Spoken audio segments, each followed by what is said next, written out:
Good afternoon, everyone. Welcome to another Wednesday webinar. We were not able to have one last week as I was away on vacation, but we are back on schedule and ready to go this Wednesday.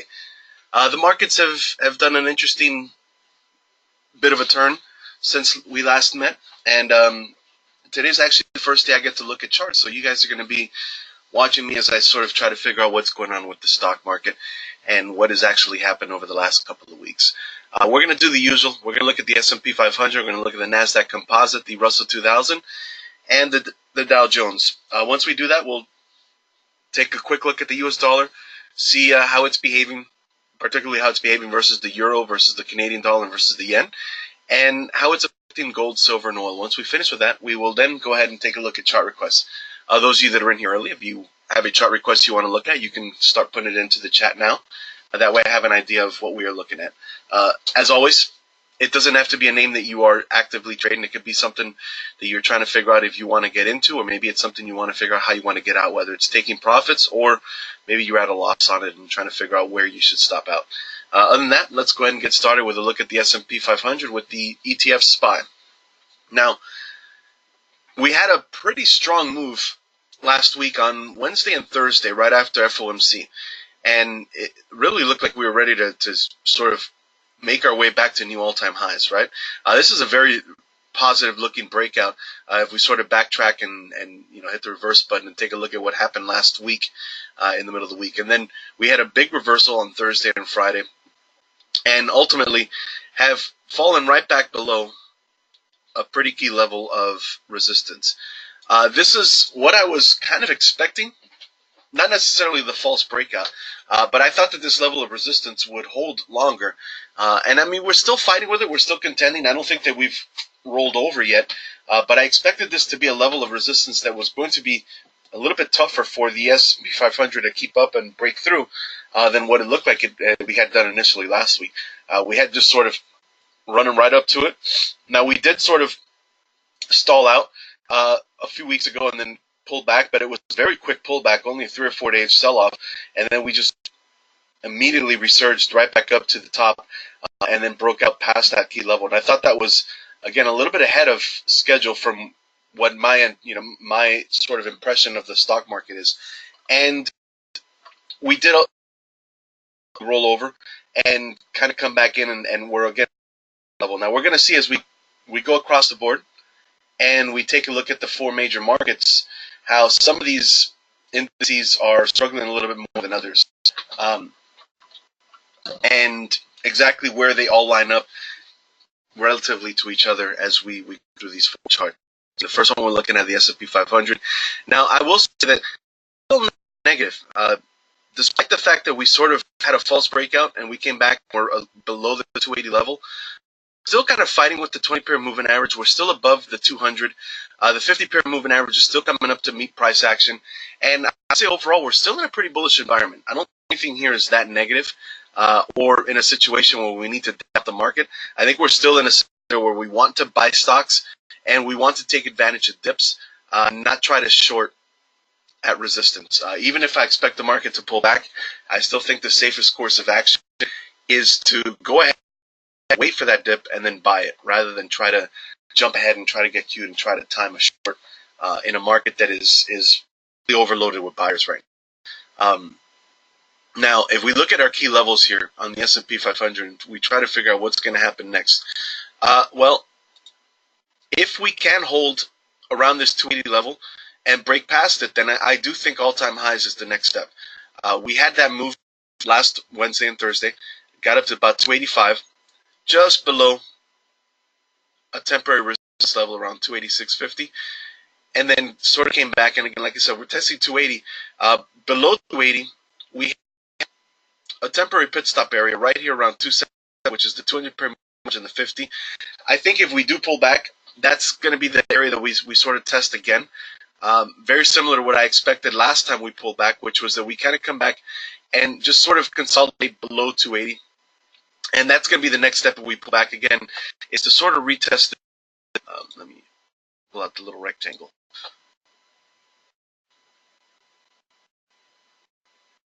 Sort of test that area. And if we come back and test and find support again, what ends up happening is that we spend some time trading in this, which is exactly what if you guys were around 2 weeks ago, which is what we were anticipating as the most likely course or most likely scenario. And if that happens, then I think that we set ourselves up for a healthy test of all-time highs once we have enough consolidation in the area. Now, keep in mind, we're still sort of forming what could be considered a flag.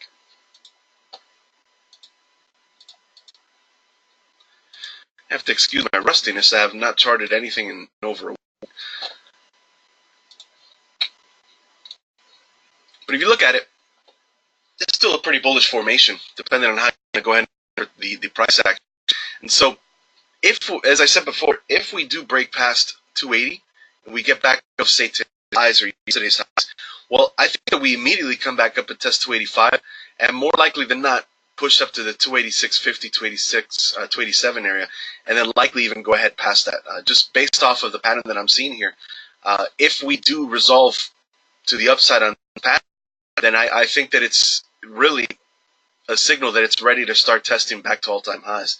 Now, if we continue to sort of take off here and the price action continues to erode further and we sort of do a move like this back to the 200 and the 50, then I think it sets up for what I said before, which is eventually we'll break out, but we'll probably just come back and retest this area and see how we behave at 280 on the and whether we're ready to break out past it or not. And at that point, I think things could change a bit, right? And again, this is way ahead of what we should be looking at, and I think it's a little too preemptive to really concern ourselves too much. But just want to point out, if we did pull back all the way down to here, and then came up and retested, failed there, then we could have a potential head and shoulders, right?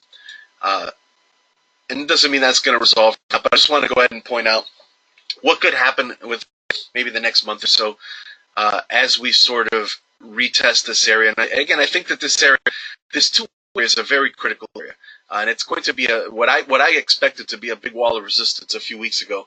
And I don't know that it's played out necessarily how I wanted to, but at the moment I think it's still a very valid level of resistance and one that we do need to push past if we want to go higher in the markets. I think we had announced to start here without a test to the bulls other than this 3 or 4 drop, which occurred a couple of weeks ago. And I think that as we start to really hammer in this area, I think we'll get maybe a stronger test of what the bulls can do at this area, whether they really are confident that we should be moving on and testing all-time highs. Now, again, that was just a hypothesis. That's just a theory on what will possibly happen over the next couple of weeks. It could be that price action takes on a completely different form and doesn't resemble that at all. But I did want to point out, as always, you want to sort of get an idea of what could possibly happen in the future, and then that way you're prepared for it and you have your potential scenarios in play or contingency plans on how you want to go ahead and trade depending on what the market's doing at that time. So we have,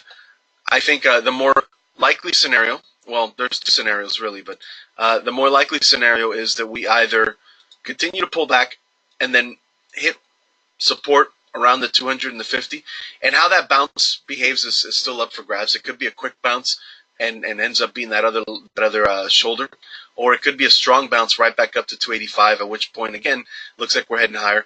Or if we don't even test the 200 and the 50 and we just sort of break out, the next couple of days we get a stronger bounce and we get back above 280, well then, again, I think if we get a bounce in the next couple of days, chances are we're going to start pushing towards those all-time highs, really pushing past it. Now, of course, the very last scenario we haven't looked at is the more bearish one, which I don't think is really a likely scenario right now, but that would be if we test the 250 and fail and just immediately keep going past it and head lower. Now, if that does happen, I'm still looking at buying the dip. I wouldn't consider losing 275, 274 as a really bearish play or a bearish scenario or setting up for a more bearish environment. I think for us to really get worried about this market, it'd have to be a loss of this 263 to 260 floor, which is a long ways away. And I don't think anything we need to worry about right now. Maybe as we get into our next earnings season, maybe as we start to approach the middle to the end of April, if we start to head down towards those levels, then we can start to really figure out whether we want to be buying or selling or looking at range-bound opportunities or what we want to do. We'll definitely have to reevaluate if we start to head back towards that floor. But I think at the moment we're still at buy in the dip territory, and it's just a matter of waiting for the charts to sort of recycle a bit and give us better entries. And to that end, I think that what we've seen so far is a pretty good little consolidation that should be giving us charts that are setting up. Now, again, I just got back late last night from a trip, a week-long trip. So I haven't looked at too many charts right now, so I haven't really gone through a lot of the market to see if there's a lot of charts that are setting up with nice buying opportunities.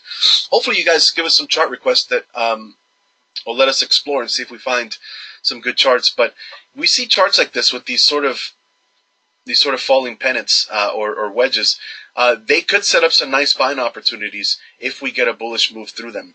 So I think overall, the market, even though we're in the same exact spot that we were 2 weeks ago, I consider this to be a much cleaner looking buying opportunity than maybe what we were seeing at the end of February, beginning of March, where we had just basically gone up unimpeded for 3 months straight, right up to a critical level of resistance.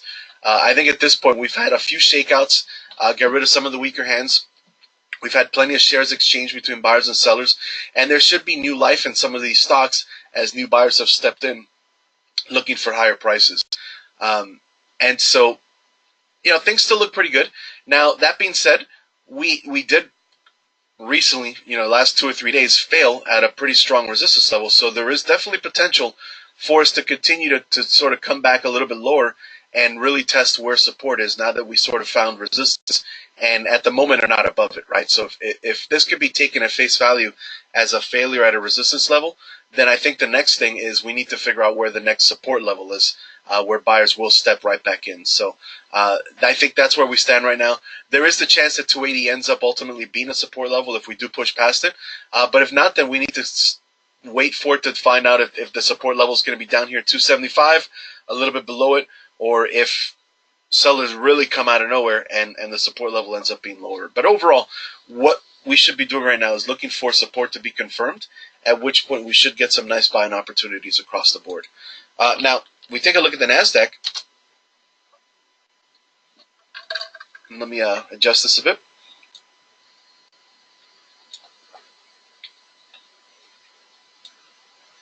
We see the same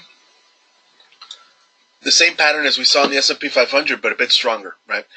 We had the strong move up to a pretty critical level. And you know what? Actually, I want to backtrack for a second. I see a couple names here that maybe are a little bit newer. Why is 280 a strong level of resistance, or why is it at a key level that I think we need to get past? Well,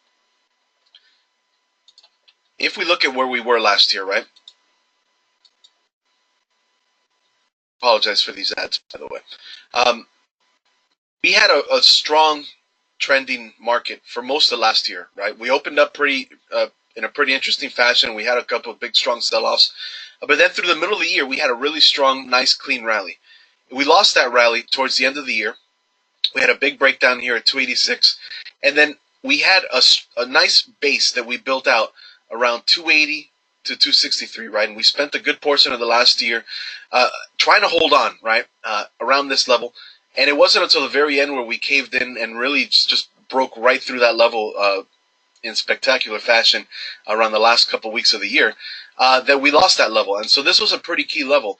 And it was the level that I think mattered a lot because it was the market trying to hold up after breaking down from a strong trend. And a lot of times when you break through these trends, eventually a trend like this will get broken. And it's really your reaction to that sort of this dictates where you're going next in the market. And ultimately, this obviously was not a good reaction because we ended up getting a lot of volatility that ultimately resolved to the downside. But we've made our way right back to that area. And the key is, if we get back above this area, well, then that's the market deciding that we're right back to where we were at the top of that channel, which was a pretty bullish place, right? If you go back and backtrack, at this point, this was a very bullish market. We had just made new all-time highs, and things were looking pretty nice and peachy, right? And then we eventually had that downturn, and then all of a sudden we weren't in a great place, right? And it just kept getting into a worse and a worse place until the start of this year where we made our way all the way right back up to it, right? And so we're right back here, and we're looking at what we're trying to do is analyze and try to figure out, is the market right now in a better place than it was before we fell into this range, right? And if we get back above it, well, then the market is saying, yes, we're in a better place. And we're ready to make our move back towards the previous area, which was the all-time highs, right? So now, if we go to the NASDAQ, we can see a lot of the same relative levels, right? We had this channel that we were trading up. The NASDAQ was a bit stronger as it started to surge higher at the end of last year, and then eventually broke down, and then it formed a descending channel, right? So slightly different pattern to the way it reacted to the breakdown of that ascending channel. And the key level was still right around 178. And we were able to break past that last week very strongly. And even when we had the sell-off the next day to sort of show that this was a false breakout, it still held above that key level around 178. And it's only today that we're starting to dip below there. So I think that this one, in this chart in particular, we're still in a spot where I would say this has not really been confirmed as a false breakout because we're still really contending with this key level around 178. Now, today's candle doesn't look that great, but if we have a rally into the close and get right back above it, well, then it looks a little bit more bullish than it does right now. And I'd say overall, this is still a pretty bullish chart, despite the fact that we did give up a big, strong move all the way up to 182. But as long as we don't really roll over and lose 178, then I think this is still pretty strong. And a matter of fact, even if we lose 178, take a look at the 20-pair moving average, just rising up really quickly. The 50 period, which has a nice curl underneath it, we're above the 200. The moving averages are all aligned pretty nicely once we get the 50 back above the 200. And I think even if we do pull back, it could still set up for a nice move to try to push back through 178 on the next attempt. And you can see on this chart, there is no potential head and shoulders that's really forming unless we had a real strong move back down to 169 to 170. And that would be a long ways away. We have a similar wedge that could be forming.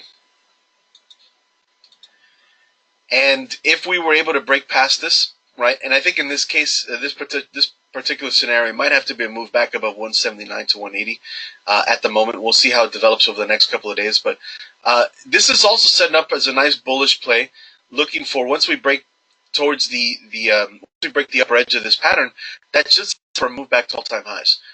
And again, it's kind of interesting if you think about it. For those of us that remember what the market was like just around Christmas, where we were thinking, well, it's the end of the bull market, we're now going to enter into a bear market and see how much we give up as far as what we've gained over the last decade or so. And instead, we're looking at it now like, are we really ready to go push back to new all-time highs? And that's really what's setting up right now. If you look at it, you tell yourself, well, I don't think we're ready for that. But the market doesn't always do what we think is right. What we expect out of the market. And I think that's something that's important for us to always tell ourselves is our thoughts on where the market should be are irrelevant, and we really shouldn't let them affect us. All of us have them. Not to say that we shouldn't think or conjecture or theorize on where the market's going or why it should be going there. Of course we should, right? That's what makes us traders is coming up with a theory and then seeing whether it plays out. But you don't want to get married to your ideas, right? You don't want to get married to what your thought of what the market or what the economy is and what it should be doing. The market doesn't always reflect the economy. The market typically, as a matter of fact, reflects what it expects the economy to be. And a lot of times, the market doesn't even really, it's not really a good gauge of where the economy is because, so for the last 10 years, really, it's more of a gauge of what interest rates have been and where money or how money has flowed through banks. And so you don't always want to let your opinion of what our economy is dictate what you think the market should be doing. What you should be doing is analyzing the price action of the market, seeing what letting the market tell you what it thinks, and then just following it. And letting it sort of do the hard work for you, right? So that's what I like to do. I don't try to dig too deep into what the economy is or what companies are doing. What I like to do is look at the market and let it tell me what it expects out of us, because in the end, the market is going to know more, and the price action is going to know more about where it wants to do or what it wants to do or where it wants to go than I will. And right now, it actually looks pretty positive, and it looks like it wants to go to all-time highs, despite the fact that I feel like that's too early for us. but my opinion really doesn't matter, right? What matters is what the price action tells us. Now, we're not there yet, right? We do need to actually have a bullish resolution of this pattern for us to break back out and to try to make them up there. If we fail, I think on the NASDAQ there's a pretty key level here around 171, 172. And if we do have a stronger sell-off, I'd expect us to come back and test the 200 period, the 50, right around this area, around 171, 172. At which point, again, I still think that's a good buy the dip opportunity. I still think that at the moment, I'm more concerned with where I want to see support develop rather than try to short this, because I think that this is a level of resistance that's important. As was already seen the last time, I expected a pullback. We got a pullback, but it was only 3 days, and then buyers immediately stepped in. And anyone that tried to short that, unless they had absolutely perfect timing, they got burned by that trade. And even if they had absolute perfect timing, it was still a mediocre trade because there was just too many buyers waiting to step in. And I think that's the case again. Is despite the fact that I think the market has hit a nice level of resistance that it's going to have trouble breaking through, it's not really an easy short because there's so many buyers that are still waiting to step in and waiting to push this thing higher. So for me, the two scenarios I'm watching right now is either we break bullishly out of this descending wedge, or we pull back further, at which point I'd be looking for support at a lower level, more likely than not on the Qs, 172 to 171.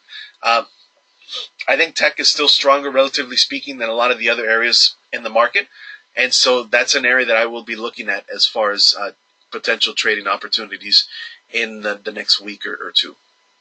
Now, we move on to the Dow Jones, and we'll see a slightly different play, right? You can see, relatively speaking, the Dow Jones has been weaker than the S&P 500 and the NASDAQ.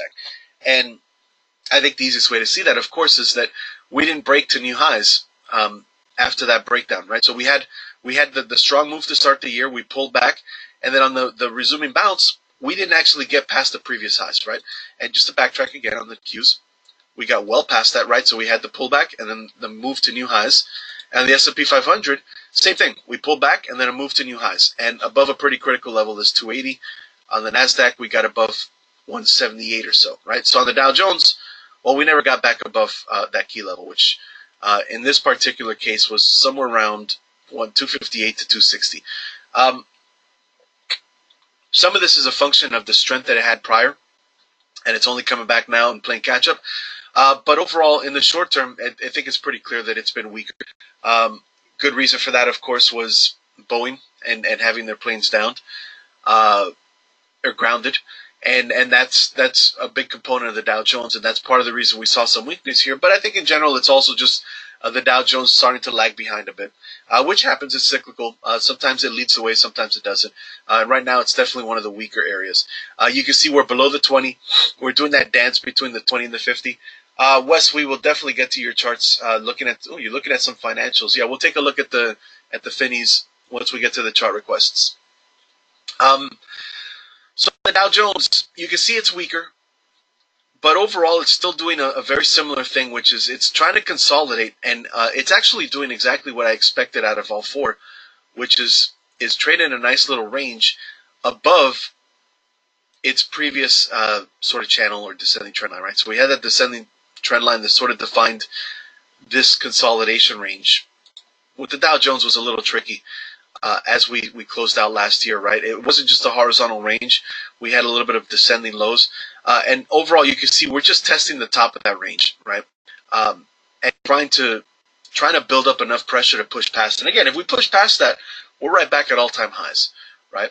If we fall below it, then we just test the floor of that. And I think at that point, then we start to figure out where we're really going to go into the summer of this year. But for now, it's still pretty bullish, and I think it has its eyes at the top of the range, not at the bottom. We're going to need a significant breakdown before it turns its eyes back down and starts looking for new buyers at these really critical levels around 243 to 242, and even maybe a little bit below it. Now, same as the other two indices, we've got the 200 down here. We've got the 50 curling up to meet price, and as long as we stay above these moving averages, I think things are still looking pretty positive. We could theoretically draw the same sort of wedge sort of pattern here. Now this one is just a channel, and wait for a breakout of that. On this one, you can see we already have what could be looked at as a double top, right? We had a move up to 261, came back down, tested 253, came up, tested 261 and failed, and we're right back down here and testing 253 again. So if we lose that level, I think maybe this is the first warning signal that maybe there is more selling coming in. If we turn this into a channel and find another bounce and come back up, then I think we're still in the bullish scenario that I'm anticipating. But it is important to sort of watch this and see what happens. If we do fail at 252 and head lower, then I think that'll be a warning signal for us to look at the other charts and see where their support levels are and whether they're going to hold or fail at those support levels. So I think of the three charts we've seen so far, this is the first one that has any real signs of potential selling, but we're not there yet. I don't think we're at a point where we need to worry yet, but it will be something to watch as the price action develops from here to next Wednesday or the Wednesday after that. So the Dow Jones and this 252 level is one of the first. This is one of the ones that we need to watch as far as if we're worried about the market and where it's going to go, is how it behaves around this 200 period moving average. And then finally, we have IWM. IWM has been the weakest. It's been the weakest for a long time now. It's only very sporadically led the market higher. For the most part, it's usually led the market lower. And as we can see, it's also, relatively speaking, the weakest of the four indices, right? So we had our nice strong bounce to start the year. Let me get rid of these two little trend lines that don't matter anymore.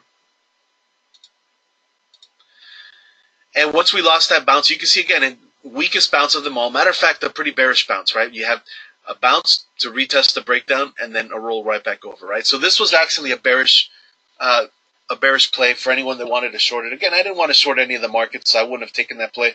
But if I would have seen this play on a regular chart, or often when I see this play when I'm day trading, this is one of the easiest shorts you could possibly take in any kind of environment, which is when you have a strong, unsustainable move up and then you get the breakdown, and then on the retest of that breakdown, once you see some selling pressure, that's a good idea to go ahead and take that play to the downside.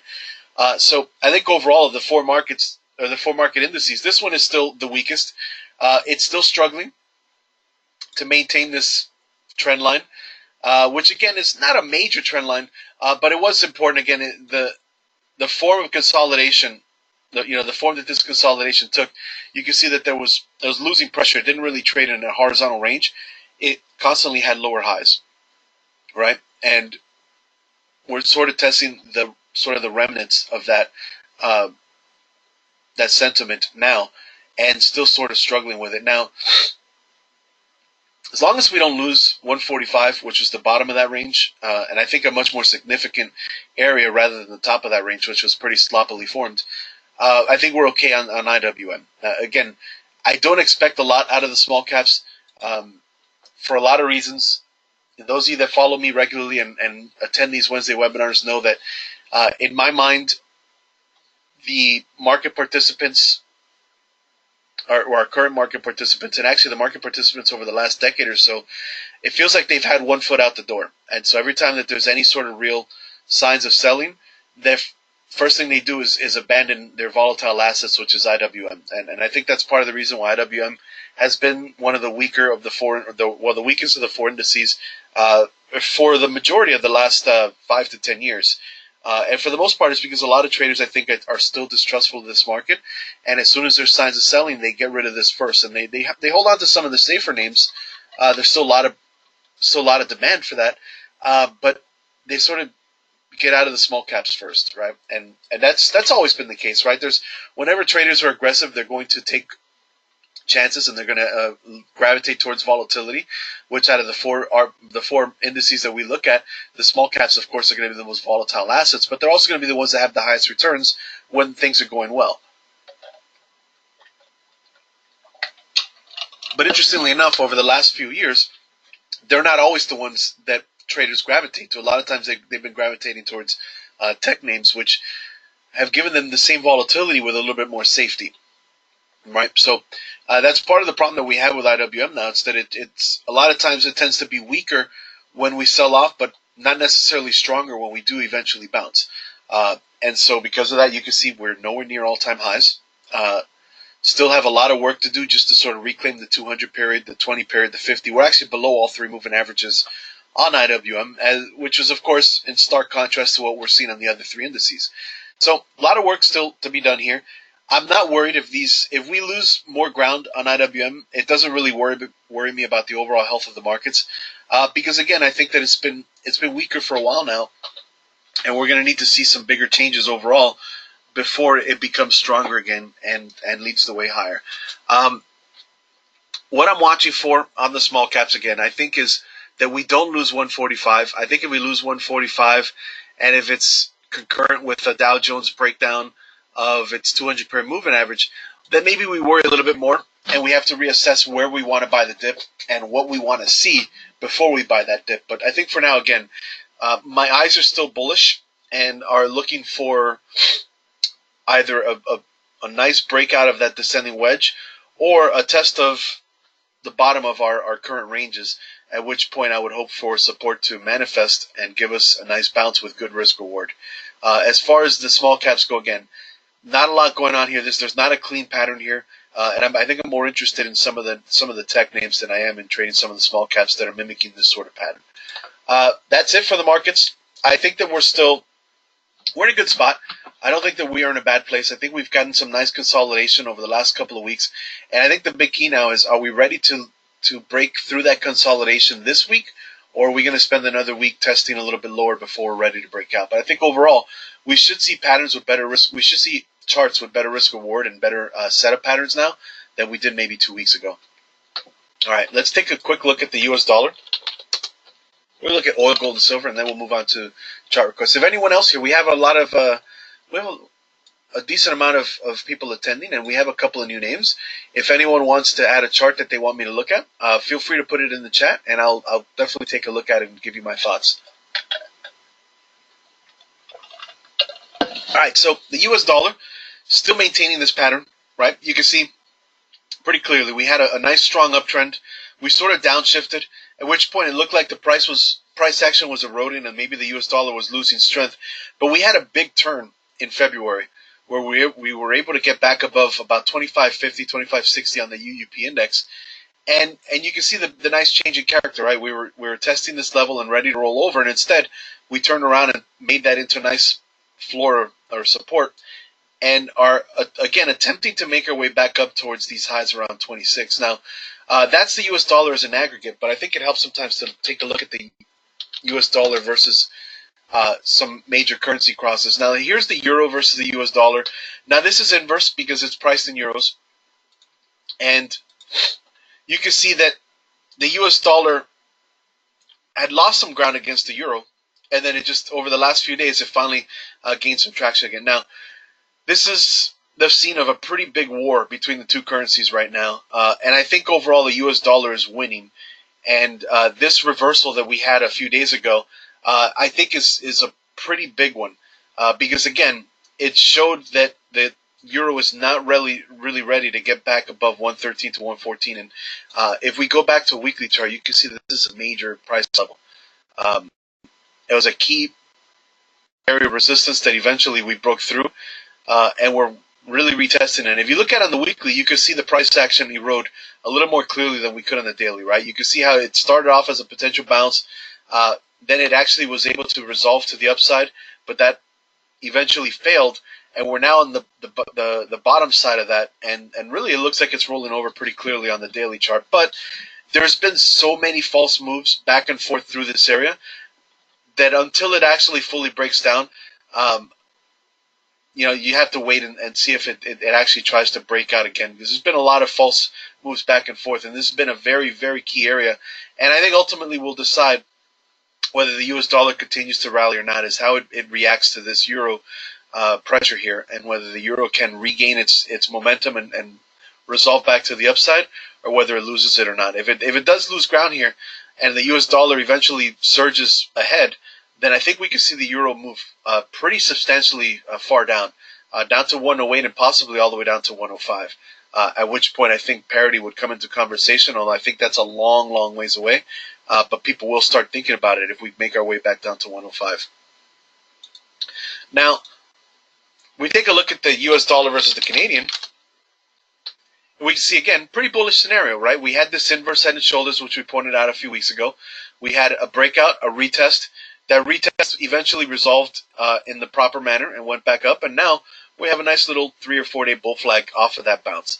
This was a very nice long trade possibility for anyone that trades currencies. I don't think we have a lot of currency traders here, but if you are into it, then this was a pretty good play, and it's actually still set up for continuation higher, at which point you could just play the momentum and play back up to 135 or so and possibly beyond, depending on how this resolves.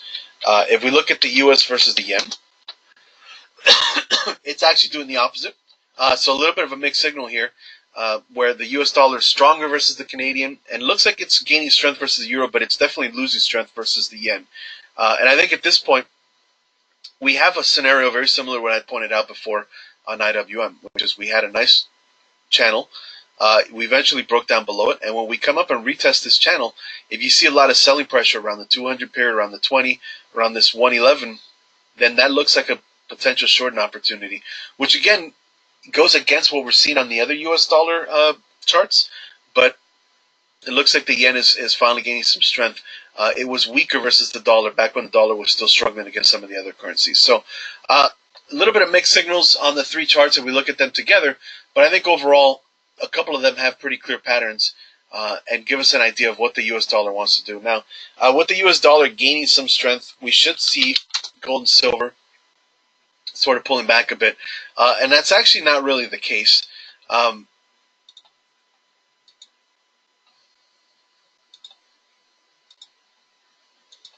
They're printing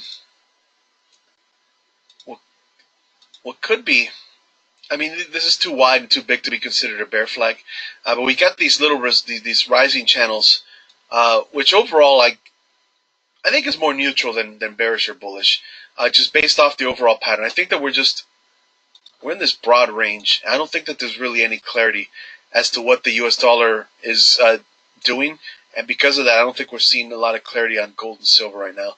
I think they're just trading in a range, and at the moment, you probably just want to buy the bottom of the range and sell the top of the range. If we take a look at silver, we'll see it's something very similar. All right, give me one moment. Someone's at my door.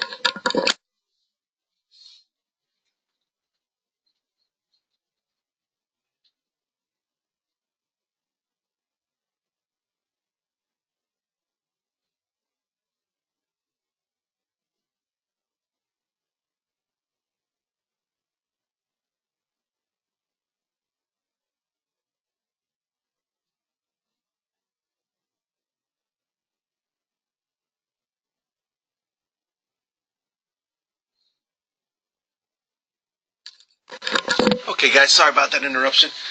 So, as you can see, we're sort of just range bound. Silver, again, relatively speaking, weaker than gold, and still sort of towards the lower edges of that range.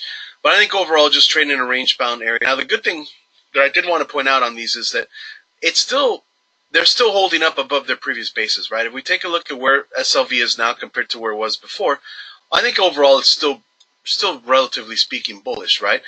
There's just sort of they're stepping higher and making some progress, particularly on SLV, which was really struggling. They're right back. They're finally back on the opposite side of this really strong descending trend line, which showed a lot of bearish sentiment. They're still struggling with a very key area around $14.80 to $15, and I think ultimately, if silver could get back above 15, that makes it a nice long-term investment.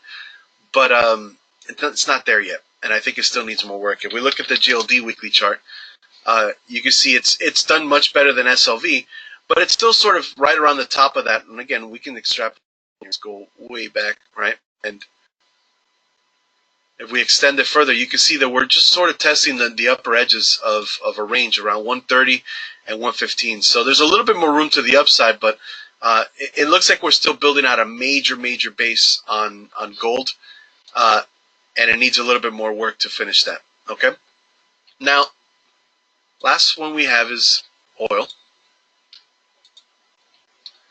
And as you can see on oil, we mentioned this last week, it's still pretty bullish and still breaking a little bit higher, right? You can see a pretty strong move up and still sort of working its way towards new highs. Now, I think that one of the things that I mentioned last week was, or a couple weeks ago, was that oil names were probably going to give us decent trading opportunities, and I imagine that has been the case over the last week or two, just looking at what oil has done and how it's moving along. This is actually, I would say we're looking like we still need another $4 or $5 up, right? We're looking at, we want to get to at least 61 and then possibly make our way all the way up to about 65. Sorry, give me one more second.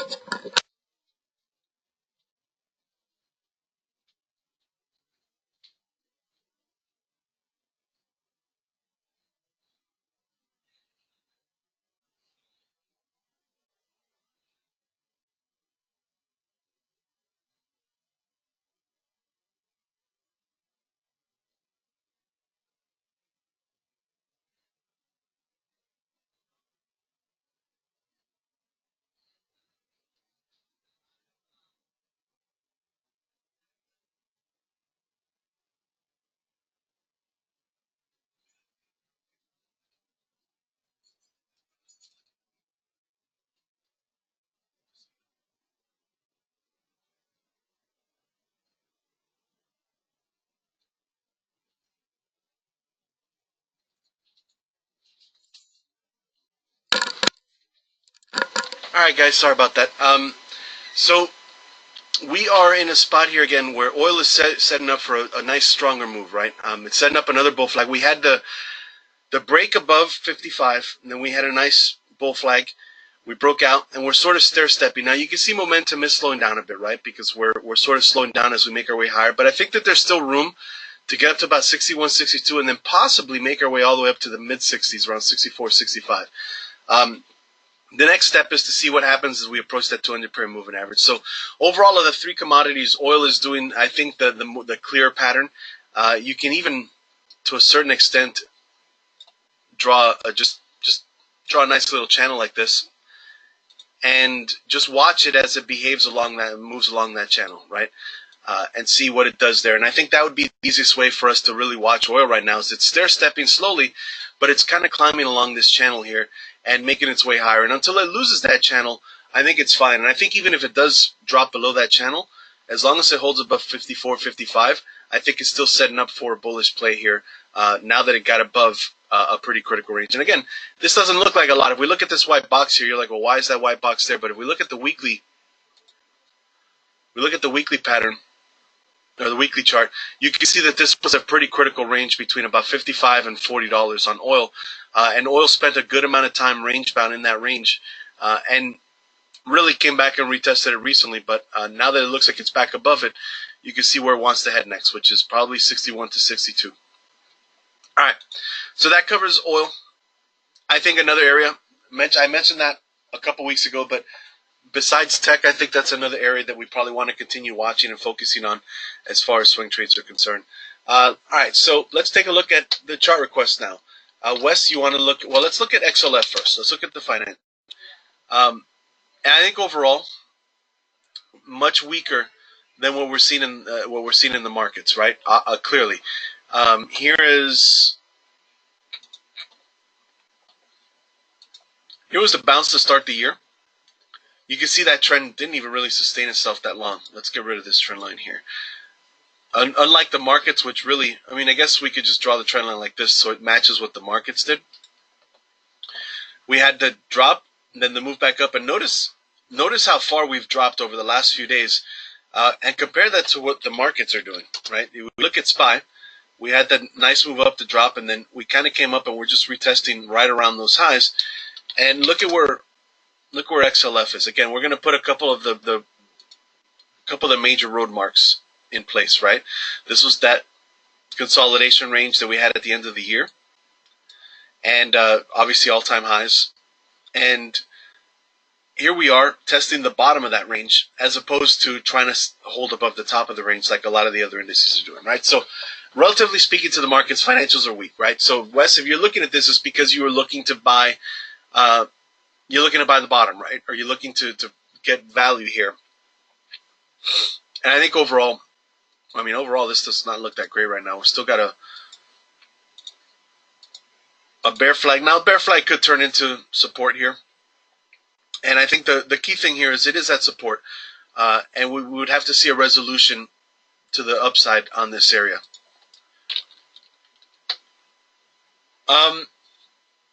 I wish I could tell you, Wes. So Wes's question is curious why it's so out of sync from the rest of the markets.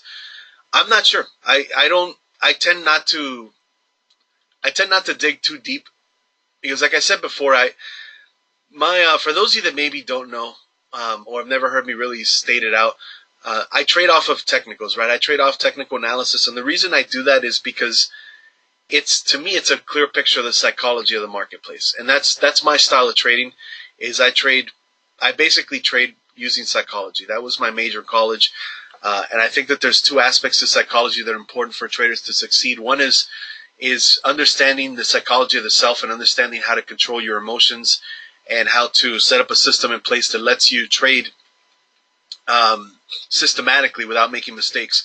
But the other part of it is understanding the psychology of the marketplace and understanding crowd psychology or what the masses are doing or how the mob is moving, right? And so the way I do that is by analyzing price action. In order to keep a clear read, I try not to let fundamentals give me any kind of bias, right? So I don't look into things like I try not to look into reasons why the banks would be doing worse than other stocks, right? What I do is I just look at it and say, well, banks are doing worse based off of what I'm reading on the charts, right? Now, of course, if you're in an industry and you're watching things, you will learn, and it's not like I'm trying to remain ignorant on it, but I try not to let things muck up my picture by looking at what the reasons are, right? I try to just focus on what's happening rather than why it's happening. And so I wish I could answer your question, Wes, but I really have no idea why the financials are doing worse. But they are. And so it becomes a question of now is, are they ready to turn? Are there buyers that are waiting at this level? Is this a significant level to go ahead and try to play to the long side, right? I would say on XLF, I'm not that convinced that we're ready to bounce here. It is at a key level of support to a certain extent, but it's also at a key level of resistance to a certain extent, right? Because if you take a look at where we've been and what we just tried to bounce, and we actually lost our previous pivot and fell back below it. And I think if we're looking at it along these lines, it becomes a pretty clear trade. You can play it to the long side if it gets above 25.65, or you could trade it to the downside if that was your inclination once it lost this short-term ascending trend line, right? So now looking at it like that, let's take a look at some of the individuals and see what's happening. Again, not that pretty. Let's get rid of these blue trend lines. These were from earnings season from a few quarters ago.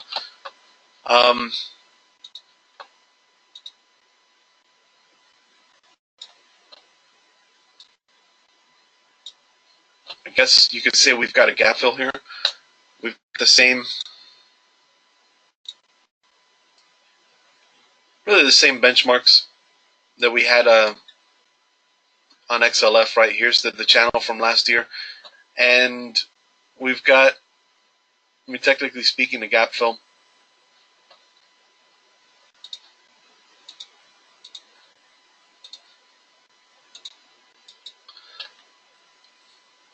No, I'm not too interested in that. Not interested in this one either.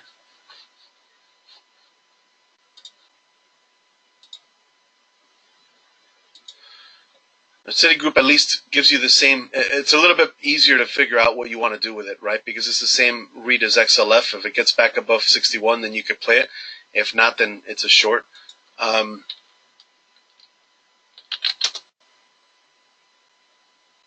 Morgan Stanley's a pretty sloppy chart right now.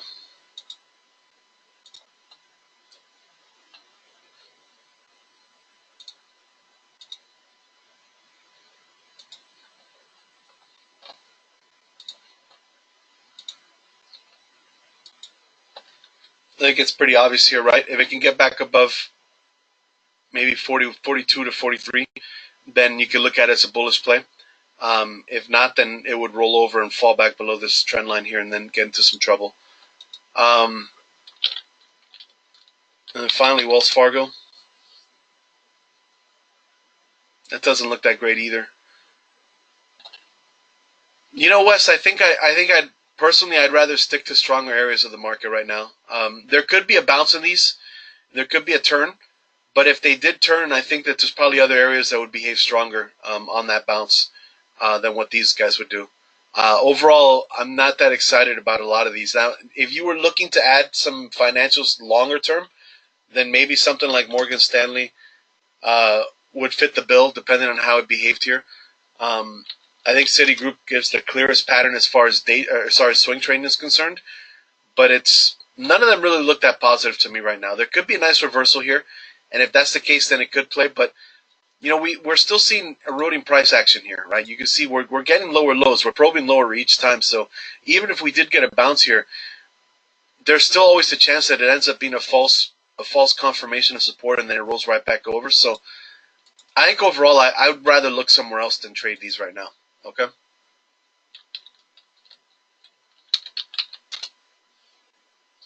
All right, Ray.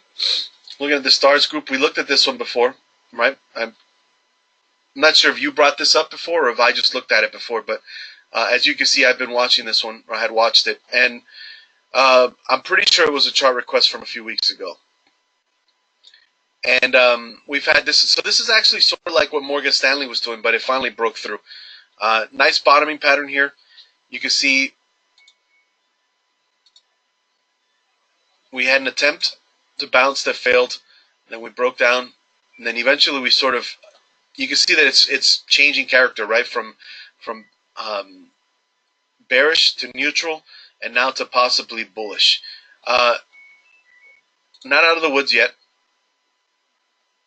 We have now a base that's forming, and so the next step would be for it to actually be able to break above this base and start stair-stepping its way higher. So it wasn't you. Okay, well, I can't remember if someone asked me this, or this is a chart that I've been watching. I can't remember how it was brought to my attention in the first place, but I think it's done a nice reversal pattern. I don't think it's ready to buy right now. I think if you wanted to buy this right now, what you'd want to see again is we now have a new ceiling for price action, right? So there are two ways to trade this. You can either wait for a continued breakout and then a retest, at which point you can say, well, this is definitely broken above 1840 and it's ready to bounce higher. Or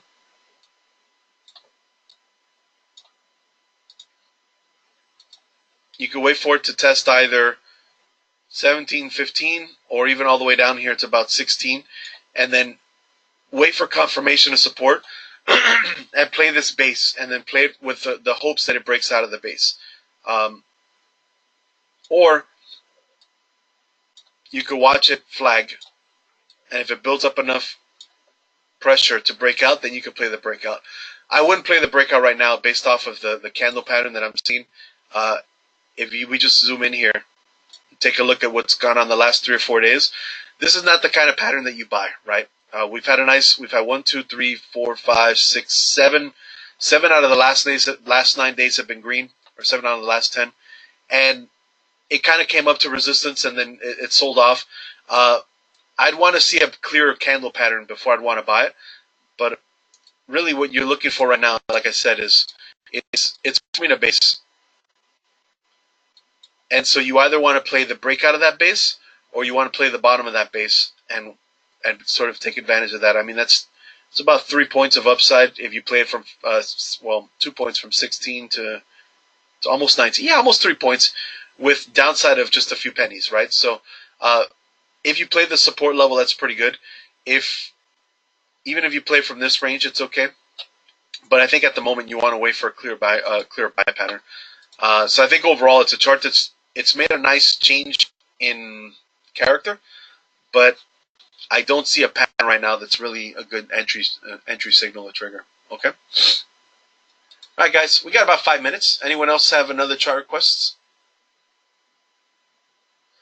Mike, Frank is, for those that maybe don't know, he had suffered a stroke a few weeks ago, and he's still trying to recover. I wish I could give you a clear answer. I don't have one.